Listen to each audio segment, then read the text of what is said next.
المسیح کے جلالی و مبارک نام میں تمام دیکھنے اور سننے والوں کی خدمت میں سلام عرض کرتا ہوں۔ پچھلے سبق میں ہم نے مخالف مسیح کے بارے میں سیکھا تھا اور آج ہمارے پیغام کا مضمون ہوگا قیامت، جس کے لیے انگریزی زبان کا لفظ ریزوریکشن استعمال ہوا ہے۔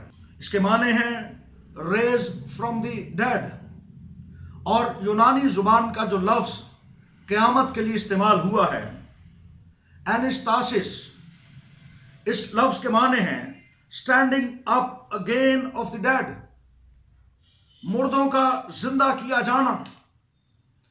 ایک غلط فہمی پہلے میں دور کرنا چاہتا ہوں۔ ہمارے پاکستانی معاشرہ میں قیامت لفظ کے معنی جو سمجھے جاتے ہیں وہ تباہی کے ہیں، بربادی کے ہیں، لیکن یاد رہے کہ قیامت کا مطلب تباہی اور بربادی نہیں، بلکہ قیامت کا مطلب مردوں میں سے زندہ کیا جانا، زندہ ہونا قیامت کے معنی ہے۔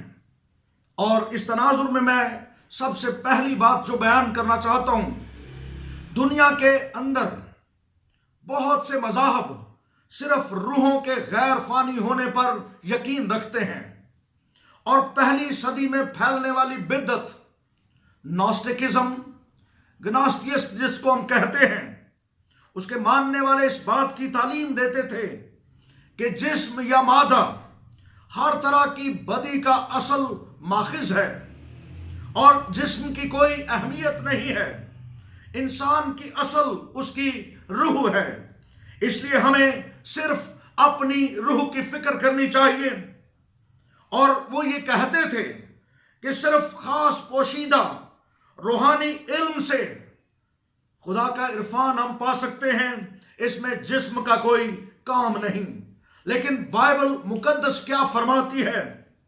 بائبل مقدس کے مطابق ہمیں یاد رکھنا چاہیے ہمارے جسم کو بنانے والا ہمارا خدا ہے، اور وہ ہمارے جسم سے نفرت نہیں کرتا۔ ایک تلخ حقیقت بیان کرنا چاہتا ہوں، نسل انسانی میں ہمارے جد امجد یعنی آدم اور حوا کے گناہ کے سبب سے جسم کی موت وارد ہوئی۔ اور اگر ہم رومیو کے نام مقدس پولس رسول کا خط پڑھیں تو اس کے 7ویں باب کی آخری آیات میں پولس رسول کی پکار کو سنیے۔ وہ پکار کر کہتا ہے، ہائے میں کیسا کم بخت آدمی ہوں، اس موت کے بدن سے مجھے کون چھڑائے گا؟ سو بدن کی موت، جسم کی موت، نسل انسانی کے لیے گناہ کا نتیجہ۔ لیکن یہاں پر مقدس پولس رسول جب رومیو کی کلیسیا کو خط لکھ رہا ہے تو 8ویں باب کا آغاز کرنے سے پہلے وہ کہتا ہے، خداوند یسوع مسیح کے وسیلہ سے میں خدا کا شکر ادا کرتا ہوں، اور وہ شکر گزاری کرتے ہوئے خدا کے منصوبہ نجات کو بیان کرتا ہے، اور اس بات کو بیان کرتا ہے کہ انسانی جسم پھر عدن کی زندگی کی طرح بحال کر دیے جائیں گے۔ لیکن ایک بڑی بنیادی بات جس کا میں ذکر کرنا چاہتا ہوں، جب ہم بائبل مقدس میں مردوں کی قیامت کا ذکر کرتے ہیں، بائبل مقدس کے مطابق مردوں کی قیامت پر سیکھتے اور گفتگو کرتے ہیں، تو یاد رکھنا مردوں کا جی اٹھنا، اس کا طریقہ اور بنیاد، اس کو سمجھنا انتہائی ضروری ہے۔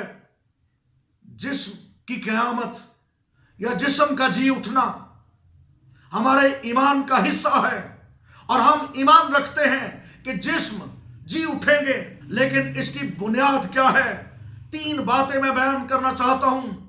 سب سے پہلے مردوں کی قیامت کی بنیاد مسیح کا تجسم، انسانی جسم اختیار کرنا، ہمارے خداوند یسوع مسیح کا اس زمین پر آ کر انسانی جسم اختیار کرنا۔ اگر وہ انسانی جسم میں اس زمین پر نہ آتا تو پھر وہ موت کو ختم کرنے کے قابل نہ ہوتا۔ دوسری بات، المسیح کا صلیب پر مرنا، اس کا انسانی جسم میں مرنا، صلیب پر کامل انسان کی موت کے وسیلے سے، اس کی موت کے سبب سے موت کے ڈنگ کو ختم کیا گیا۔ اور میں کہنا چاہتا ہوں، موت کو ختم کرنے کے لیے موت آئی۔ مسیح کا مرنا بائبل مقدس میں مردوں کی قیامت کی دوسری بنیاد، اور پھر مسیح کا موت اور قبر پر فتح پا کر تیسرے دن مردوں میں سے جی اٹھنا، انسانی بدن کا، سنیے میں کیا کہہ رہا ہوں، انسانی بدن کا غیر فانی حالت میں زندہ کیا جانا۔ مسیح کا بدن جو انسانی بدن تھا، کامل انسان، جب وہ مر گیا، اسے دفن کیا گیا، تو پھر غیر فانی اور جلالی بدن کی حالت میں جی اٹھنا، یہ مردوں کے جی اٹھنے کی سب سے بڑی دلیل ہے۔ اور بائبل مقدس میں مردوں کے جی اٹھنے کی بنیاد یہ ہے کہ جس طرح ہمارا خداوند یسوع مسیح جی اٹھا، اسی طرح تمام مردے زندہ کیے جائیں گے۔ ایک حوالہ کتاب مقدس میں سے پڑھنا چاہتا ہوں، رومیوں کے نام مقدس پولس رسول کا خط، اس کے 8ویں باب کی 11ویں آیت میں لکھا ہے، اور اگر اسی کا روح تم میں بسا ہوا ہے جس نے یسوع کو مردوں میں سے جلایا، تو جس نے مسیح یسوع کو مردوں میں سے جلایا، وہ تمہارے فانی بدنوں کو بھی اپنے روح کے وسیلے زندہ کرے گا جو تم میں بسا ہوا ہے۔ وہ تمہارے فانی بدنوں کو اپنے روح کے وسیلے زندہ کرے گا۔ ایک اور ریفرنس کتاب مقدس میں سے پڑھنا چاہتا ہوں، کرنتھس کی کلیسیا کے نام لکھا گیا پہلا خط، اس کا 15واں باب اور اس کی 21ویں آیت یہ بیان کرتی ہے، کیونکہ جب آدمی کے سبب سے موت آئی تو آدمی ہی کے سبب سے مردوں کی قیامت بھی آئی، اور جیسے آدم میں سب مرتے ہیں ویسے ہی مسیح میں سب زندہ کیے جائیں گے، لیکن اپنی اپنی باری سے، پہلا پھل مسیح، پھر مسیح کے آنے پر اس کے لوگ۔ اگلی بات جو میں بیان کرنا چاہتا ہوں، جب ہم ریزریکشن کی بات کر رہے ہیں، مردوں کے جی اٹھنے کی بات کر رہے ہیں، قیامت کی بات کر رہے ہیں، تو قیامت کی حقیقی فطرت کیا ہوگی؟ یاد رکھنا، جس قیامت کا ہم ذکر کر رہے ہیں، یعنی مردوں کا جی اٹھنا، یہ ایک عالمگیر حقیقت ہے، عالمگیر ہوگا۔ دس ول بی یونیورسل، عالمگیر، اور دنیا کی ساری تاریخ کے سارے ادوار کے سارے لوگ، میں پھر بولنا چاہتا ہوں، دنیا کی تاریخ کے سارے ادوار کے سارے لوگ غیر فانی بدن کی حالت میں زندہ کیے جائیں گے۔ سارے لوگ ہمیشہ کی زندگی کے لیے نہیں، بلکہ کچھ ہمیشہ کی زندگی کے لیے اور کچھ ہمیشہ کی موت کے لیے، لیکن زندہ سب کیے جائیں گے۔ دنیا کی ساری تاریخ کے سارے ادوار کے سارے لوگ زندہ کیے جائیں گے، کچھ ہمیشہ کی زندگی کے لیے اور کچھ ہمیشہ کی موت کے لیے۔ But all have eternal existence, سب زندہ ہونے کے بعد قائم رہنے والے وجود پائیں گے۔ بائبلی قیامت کا یہی مطلب ہے۔ اور ایماندار، میں تھوڑی سی وضاحت دینا چاہتا ہوں، پچھلے اس بات میں نے یہ لفظ کثرت کے ساتھ بولے ہیں۔ ایماندار غیر فانی اور جلالی بدن کی حالت میں جی اٹھیں گے، لیکن گنہگار اور بدکار، غیر ایماندار صرف غیر فانی بدن کی حالت میں جی اٹھیں گے۔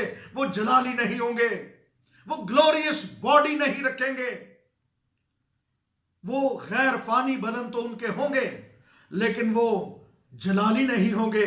جبکہ ایماندار جب زندہ کیے جائیں گے تو وہ غیر فانی اور جلالی بدن کی حالت میں زندہ کیے جائیں گے۔ یوحنا رسول کی معرفت لکھی گئی انجیل، اس کا 5واں باب اور اس کی 28ویں آیت یہ بیان کرتی ہے، اس سے تعجب نہ کرو، کیونکہ وہ وقت آتا ہے کہ جتنے قبروں میں سے اس کی آواز سن کر نکلیں گے